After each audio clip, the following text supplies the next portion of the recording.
উপস্থিত এখানে আপনাদের সবাইকে আমি আপনাদের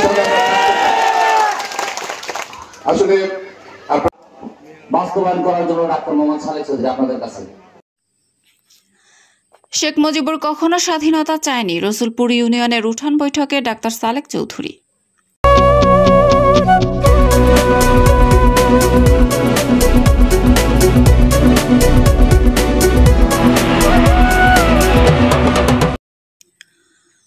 আসসালামু আলাইকুম। এডিপি বাংলার সংবাদে সবাইকে স্বাগত জানাচ্ছি আমি সোমা আহমেদ। নিজস্ব প্রতিনিধি শেখ রুবেল আহমেদের পাঠানো তথ্যচিত্রে দেখুন বিস্তারিত। নওগাঁ জেলার নিয়ামতপুর উপজেলায় ৫ নং রসুলপুর ইউনিয়নের ৭, ৮ ও ৯ নং ওয়ার্ডের বিএনপি ও অঙ্গ সংগঠনের আয়োজনে ইউনিয়নের বাদে চাকলা স্কুল মাঠে এই উঠোন বৈঠক অনুষ্ঠিত হয়। এ সময় প্রধান অতিথি হিসেবে উপস্থিত ছিলেন নওগাঁ ১ আসনের সাবেক সংসদ সদস্য বীর মুক্তিযোদ্ধা ডক্টর মোহাম্মদ সালেক চৌধুরী। সভাপতিত্ব করেন সাবেক ইউপি সদস্য ও নিয়ামতপুর উপজেলার বিএনপির সদস্য আবু তাহের। সঞ্চালনায় রসুলপুর ইউনিয়ন যুবদলের নেতা এমদাদুল হক কাফি। প্রধান বক্তা হিসেবে বক্তব্য রাখেন নিয়ামতপুর উপজেলা বিএনপির সাংগঠনিক সম্পাদক মোহাম্মদ শামীম রেজা চৌধুরী বাদশা। বিশেষ অতিথি হিসেবে উপস্থিত ছিলেন রসুলপুর ইউনিয়নের সাবেক সাধারণ সম্পাদক নূরে আলম সিদ্দিকী সুজা, নিয়ামতপুর উপজেলা যুবদলের আহ্বায়ক মঞ্জুর রহমান, যুগ্ম আহ্বায়ক আরিফুল ইসলাম, নিয়ামতপুর উপজেলা যুবদলের যুগ্ম আহ্বায়ক মেহেদী হাসান, নিয়ামতপুর উপজেলা যুবদলের আহ্বায়ক সদস্য মেহেদী হাসান রানা, মিঠুন প্রমুখ। এছাড়াও উপস্থিত ছিলেন নিয়ামতপুর উপজেলা ও রসুলপুর ইউনিয়নের বিএনপি ও অঙ্গ সহযোগী সংগঠনের নেতৃবৃন্দ।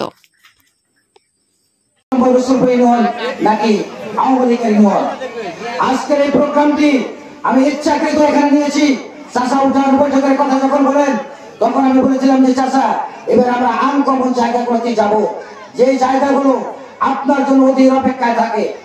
আমার এই চাকলা ওয়ার্ড, বাদে চাকলা ওয়ার্ড, যে ওয়ার্ডটি যেখান থেকে আপনি পাকা নামলেন আর এক হাত পাকা রাস্তা দেখা যাবে না।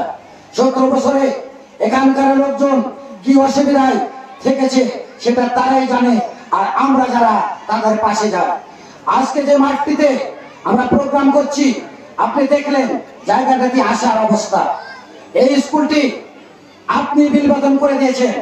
প্রথমে যখন যায় আপনি কাগজ চিনতেন না, ফিরে না তাকায় তাহলে আমাদের দলের আমরা আগাতে পারবো না। আমরা শহীদ রাষ্ট্রপতি জিয়াউর রহমান মাত্র 3.5 বছর ক্ষমতায় ছিল। এর মধ্যে দেশের যেভাবে কৃষি থেকে শুরু করে সর্বদিক দিয়ে সারা বিশ্বের সাথে যেভাবে চলছিল, বাস্তবায়ন করার জন্য ডাক্তার মোহাম্মদ সালেক চৌধুরী আপনাদের কাছে, তাই না? তার সবার সঙ্গে আমরা আসলে 31 দফা যদি বাস্তবায়িত সামনে না হয় তাহলে কিন্তু আমাদের সকলের জন্য সমস্যা। আপনি চিন্তা করেন এই বিএনপি যুবদল ছাত্র দলের প্রতিষ্ঠাতা শহীদ রাষ্ট্রপতি জিয়াউর রহমানের বড় দল, এই দল সারা জীবন বাংলাদেশের দেশ ও মানুষের জন্য কাজ করছে।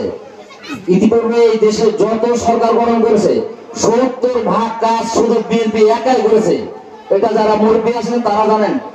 জিয়াউর রহমান খাল খনন করে কৃষি, বাংলাদেশ কৃষি প্রধান দেশ, বাংলাদেশের খাল খনন শুরু হয়েছিল তখন কিন্তু বিক্রি ছিল না।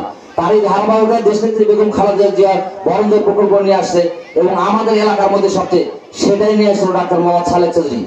এটা সত্য তো না মিথ্যা কথা? এই বরঞ্জোর প্রকল্পগুলো নিয়ে আসে আমাদের এলাকার লোকজনের জন্য, তাতে আমরা আগে একটা ফসল পাই এবং 3টা ফসল পাই। আমাদের কিছুটা তো উন্নত হয়েছে। বাংলাদেশের মানুষ শুধু পরিশ্রম করে, পরিশ্রমী লোক, কিন্তু পরিশ্রমের যদি জায়গা না থাকে তত পরিশ্রম করার জায়গা থাকে না। এখন আমাদের দেশে 3টা ফসল হয় আমাদের এলাকায়। তো উনি এই দ্বীপগুলো বরঞ্জোর দ্বীপ আনছেন। এখন ওনার লোকে দ্বীপ না পায়, দেখা যায় দ্বীপ আবার ভাগ করতে যায়, হঠাৎ করে নতুন নতুন নেতা তৈরি হয়েছে। চেষ্টা করছি সর্বোচ্চ এবং ভাইও চেষ্টা করতে সর্বোচ্চ পরিশ্রম দেওয়া আপনাদের জন্য, এবং আপনাদের সঙ্গে আমরা আছি, থাকবো ইনশাল্লাহ শেষ পর্যন্ত, মনে রাখ পর্যন্ত আপনাদের সঙ্গে আমরা আসলে আপনারা জানেন একটা সুন্দর সময় একটা সুন্দর দেশের জন্য একটা সুন্দর লোক দরকার।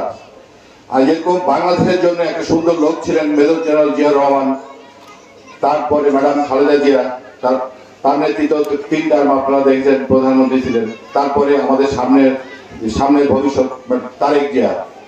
ইনশাল্লাহ তারা থাকে যেরকম উপরে তারা ছিলেন, এবং আপনিও 15 বছর দেখেছেন আপনি সুন্দর দেশের জন্য সুন্দর লোক, আমাদের এলাকার এত জনপ্রিয় লোক এবং আপনাদের ভালোবাসার লোক ডাক্তার মোহাম্মদ সালেক চৌধুরী।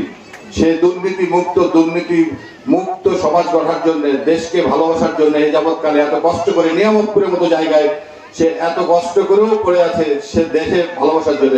যার মুক্তিযোদ্ধা তো, এই জন্যই তার দেশের প্রতি এত মায়া।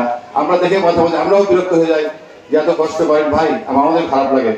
তবুও তিনি আর কোনো দিন আপনাদের জন্য কোনো কাজ 7, 8 ও 9 নম্বর ওয়ার্ডে উঠান বৈঠকের সম্মানিত সভাপতি, এখানে উপস্থিত বিএনপি, যুবদল, ছাত্রদল, মহাসড়কের নেতৃবৃন্দ উপস্থিত, শুধু উপস্থিত এখানে আপনাদের সবাইকে আমি আন্তরিক শুভেচ্ছা জানাই ও হিন্দু ভাইদের প্রতি নমস্কার।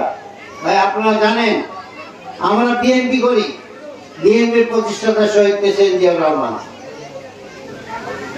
বাংলাদেশ যখন হয় তখন কোন দল ছিল? বিএনপি ছিল একটা, তখন তো আমেরিক ক্ষমতা ছিল। আমরা গণতন্ত্রের জন্য বাংলাদেশ করেছি।